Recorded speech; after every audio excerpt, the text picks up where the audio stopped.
This is the Astros Postcast, your instant game reaction for the Houston Astros, part of the Locked On Podcast Network, your team every day. I mean, is that too much to ask for? Am I being too greedy when I want the Houston Astros to do that more often? Do I have unrealistic expectations when they go out and I say, hey, you need to score a lot of runs in the game, and then they actually do it? No, okay. It's nice to be back home for the Astros tonight. It's nice to watch them go out there and play a baseball game that looks like Astros baseball that we've been used to for years. And it's nice to get a victory over a team that, well, you've beaten for years in the Seattle Mariners. It was a very good night for the Houston Astros tonight. Overall, they hit, they pitch, they play a little defense. They really played a complete game. And it's been quite a while since they've had a game that complete, and that's exactly what this baseball club needed coming off of that road trip. They did poorly there in Tampa, and what do you know? They're back at it at home, playing baseball like they have all season long. We got a lot to get into tonight to the Locked On Astros Postcast. Thank you for joining me. I am Michael Connor. If you're new to this show, make sure you join us after every game. We are live when the Astros wrap up with the Locked On Astros Postcast. We'll do it again, of course, tomorrow night when the Astros take on the Seattle Mariners once again. There might be a day off on Saturday. I'll let you know tomorrow. That's for this show, but the games will still go on. I'll let you guys know. The Astros tonight, all the things that you would be talking about or want to be talking about. There's a lot of them. What's the number one thing that you're walking away from with more than anything else? This is what you'll be talking about. I'm going to go ahead and guess that most of you would be able to guess it. Jose Altuve is who you're talking about tonight. Because I have not done a really deep, in-depth talk on Jose Altuve on any of these shows. I've just kind of mentioned it casually as we've gone along and how bad Jose Altuve has been this season. The Astros now, by the way, 26-24 with a win tonight. And they are a record like they are because we've talked about it ad nauseum. All season long, they have been elite at pitching. They have been horrible at the plate. And when you have one side that's really good and one side that's really bad, it tends to level things out to the point where you are average. And that's what the team has been. And they've been so terrible at the plate more than anybody else because some of their best hitters, of course, Jordan in that mix, not playing right now, of course, with the injury, but he was terrible. The other one that has not gotten a ton of discussion, at least for this show, has been Jose Altuve. It's just been mentioned in passing. Jose Altuve has been horrible this year. His discipline has looked just as bad as last year for the most part. His ability to put the ball in play anywhere other than to the left has been basically non-existent. And tonight was the first sign in quite some time that maybe, just maybe, hopefully, he's not dead yet. And I don't think Jose Altuve is anywhere near his deathbed. I don't want to put you on your deathbed, Jose Altuve, at the age of 35. But we all know, I mean, he's in the back stages of his career. Still got 5 years on his contract, including this season. But it was starting to make you kind of go, oh, 5 years? And he looks this bad in the first year of it? Yikes. We all know that. I mean, look, he's the franchise icon. He's the greatest player in Astros history. I've always been convinced that he'll hit till he's about 40. It's made me wonder to start the season this year. To me, it always comes back to pitch selection. I think he gets too antsy at times. I think that he's played into that as the years have gone along, and he's gone from being too aggressive at times to, just overly aggressive. Overly, excessively aggressive. And it bites him in the backside. He's a feared hitter. I think we talk a lot about Jordan not being there and how the Astros lack an element of fear in that lineup. and we don't give Altuve the respect at times that, hey, this is a guy that other teams truly fear, because he is. And even with the down year that he's having, they don't fear him as much so far this year, but there's still that element of fear, and it's a night like tonight. He goes out there and bops 2 home runs.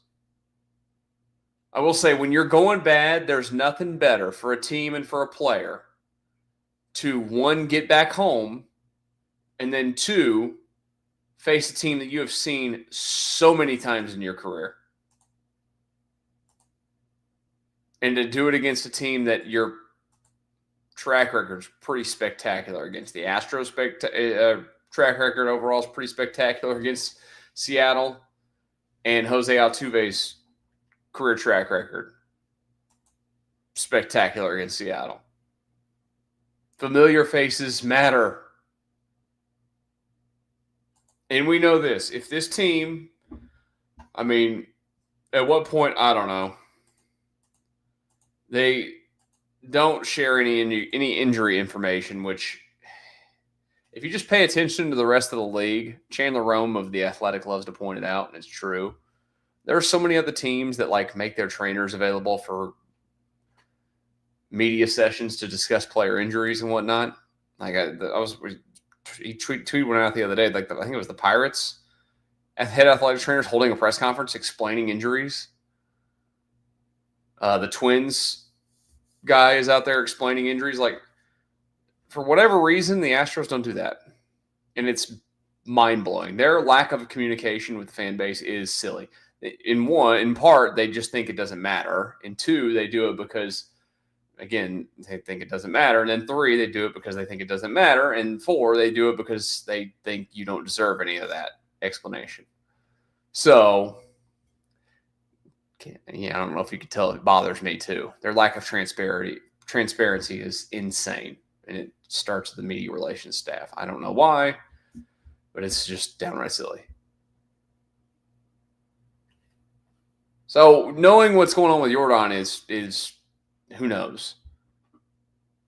But when they get this group of guys back together, whenever Jordan comes back and, you're hopefully swinging it right, but if they get Altuve and Jordan in the lineup together at the same time, swinging the bat,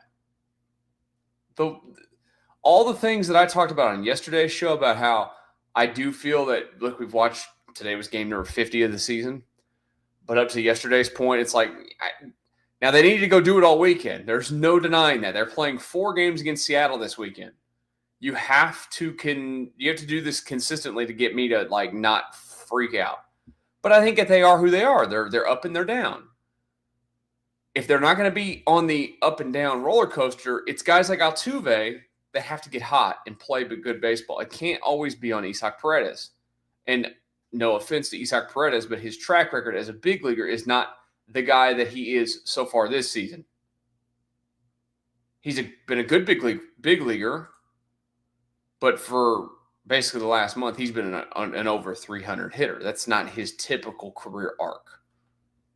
Jose Altuve is. And we know it. It's stating the obvious there, Captain Obvious. This is one of the pillars of the team. Part of the reason why they are so bad this season is because he has been so bad. He has to be good. Tonight he was. And the question is, was it a flash in the pan or was it hey, he's figured something out, whether it's mechanics, pitch selection, whatever it might be. And then there's always the aspect that you and I can't calculate between their ears. Because that stuff does exist. Big time in this sport. If they can have him more and more like this, they're in a good spot. How about Lance McCullers tonight? Let's talk a little bit about him, his slow work towards progress. And we'll take a look at tomorrow's game as well here on the Locked On Astros Postcast. Do you love snacks? Let me tell you something. I had a long one today, and I was out banging around doing my thing, and I needed a snack at some point this afternoon. And, well, I was looking for a snack that's both delicious and nutritious. I cracked into a good source of protein with Wonderful Pistachios. Wonderful Pistachios is one of the highest protein nuts. Each 1 ounce serving has 6 grams of protein, giving you over 10% of your daily value. Plus, they're packed with fiber and better for you unsaturated fats to help keep you feeling fuller longer. Personally, like I mentioned, I love the no shells variety. Perfect grab and go for me, whether I'm sitting here at this desk out doing what I was doing today or just, need that quick protein boost. They're always my go-to. And if you love cracking open every shell for that satisfying crunch, well, the in-shell options are a classic favorite. Get snackin' and get crackin' with the snack that packs a protein punch. Visit wonderfulpistachios.com to learn more. Astros winners, winner, chicken dinner over the Seattle Mariners. It feels nice. It always feels nice to beat Seattle. The Astros have been a better franchise than Seattle for a very, very, very, very, very, very, very, very long time. And it's nice to remind them for a day who their daddy has been. We'll see if they can do that again tomorrow. I can't make any guarantees that the Astros will continue to make them feel like they are daddy, because I know this. Based off of what this season has been, the Astros are just as likely to come out tomorrow and put up a big fat 0 in the run column as they were to put up the 9 that they put up today. Actually, they're not that likely to put up the 9 that they did today. You know what I mean? Look, it's 10:20 at night as we're doing this show live. I've been up since 4 a.m. I'm ready to go to bed. Some of my words, I'm at the stage of being delusional. And I wasn't delusional, though, tonight watching that game. And I wasn't delusional watching Lance McCullers go out there and do his thing. Now, it was not perfect. It's not been perfect since he's been back. But I saw some progress tonight out of Lance McCullers. And I was encouraged by some things.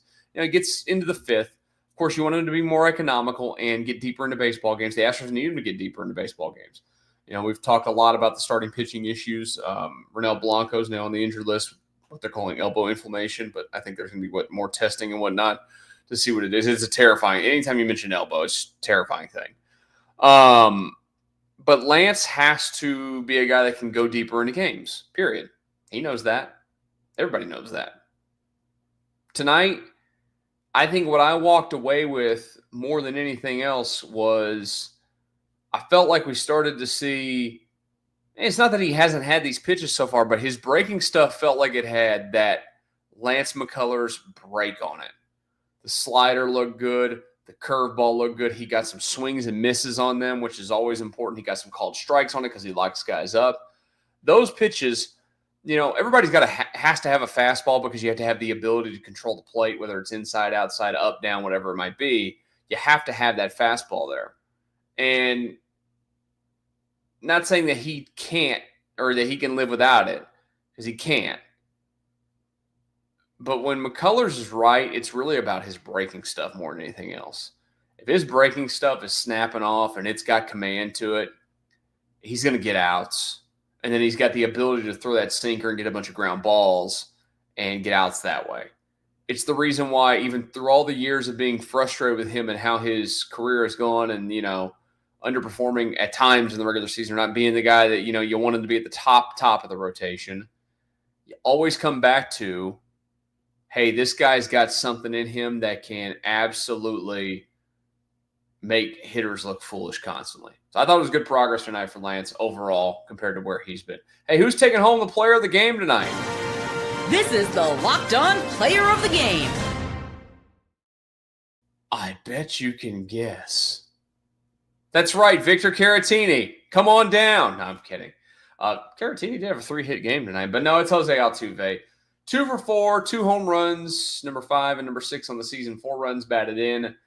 Brought that OPS up to 666, 243 batting average now.